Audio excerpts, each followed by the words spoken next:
राधे राधे सभी को, जय माता दी, जय भोलेनाथ। सोम प्रदोष व्रत कथा। सूत जी बोले, हे ऋषिवर, अब मैं सोम प्रदोष व्रत का महात्म्य वर्णन करता हूँ। इस व्रत के करने से शिव पार्वती प्रसन्न होते हैं। प्रातः स्नान आदि कर शुद्ध पवित्र हो, शिव पार्वती का ध्यान करके पूजन करें और अर्घ दें। ओम नमः शिवाय का 108 बार जाप करें। फिर स्तुति करें कि हे प्रभु, मैं इस दुख सागर में गोते खाता हुआ ऋण भार से दबा ग्रह दशा से ग्रसित हूँ। हे दयालु, मेरी रक्षा कीजिए। सौनकादि ऋषि बोले, हे पूज्यवर महामते, आपने यह व्रत संपूर्ण कामनाओं के लिए बताया है। अब कृपया करके यह बताने का कष्ट करें कि यह व्रत किसने किया और क्या फल पाया। सूत जी बोले कि एक नगर में एक ब्राह्मणी रहती थी। उसके पति का स्वर्गवास हो गया था। कोई भी उसका और धीर धैर्य नहीं था, इसलिए वह सुबह होते ही अपने पुत्र के साथ भीख मांगने निकल जाती और भिक्षा मिलती उसी से वह अपना पेट पालती और अपना पुत्र का पेट भरती थी। एक दिन ब्राह्मणी भीख मांग कर लौट रही थी तो उसे एक लड़का मिला। उसकी दशा बहुत खराब थी। ब्राह्मणी को उस पर दया आ गई। वह अपने साथ उसे अपने घर ले आई।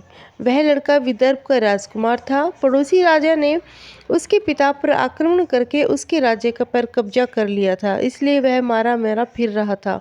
ब्राह्मणी के घर घर रहकर वह ब्राह्मण कुमार के साथ रहकर पलने लगा। एक दिन ब्राह्मण कुमार और राजकुमार खेल रहे थे। उन्हें वहां गंधर्व कन्याओं ने देख लिया। वे राजकुमार पर मोहित हो गई।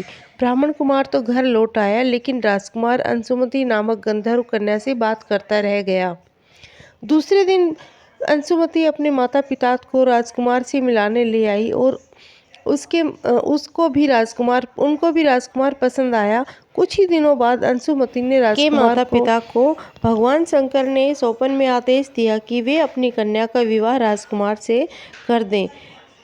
इसलिए उन्होंने अंशुमति का विवाह राजकुमार से कर दिया। ब्राह्मणी को ऋषियों ने आज्ञा दे रखी थी कि वह सदा प्रदोष व्रत करती रहे। उसके व्रत के प्रभाव और गंधर्व की सेनाओं की सहायता से राजकुमार ने विदर्भ से शत्रुओं को मार भगाया और अपने पिता के राज्य को पुनः प्राप्त कर वहां आनंद पूर्वक रहने लगा। राजकुमार ने ब्राह्मण कुमार को अपना प्रधानमंत्री बनाया। राजकुमार और ब्राह्मण कुमार के दिन जिस प्रकार ब्राह्मणी के प्रदोष व्रत की कृपा से फिरे, उसी प्रकार भगवान शंकर दूसरे भक्तों के दिन भी फेरते हैं। तभी प्रदोष व्रत का संसार में बड़ा महत्व है। प्रदोष व्रत करने वाला मनुष्य सदा सुखी रहता है। उसके संपूर्ण पापों का नाश हो जाता है। इस व्रत के प्रभाव से विधवा स्त्रियों को अधर्म से ग्लानि होती है और सुहागन नारियों का सुहाग सदा अटल रहता है।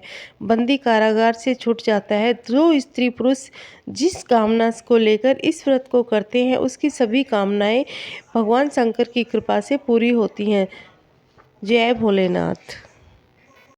हर हर महादेव। ओम नमः शिवाय। जय भोलेनाथ।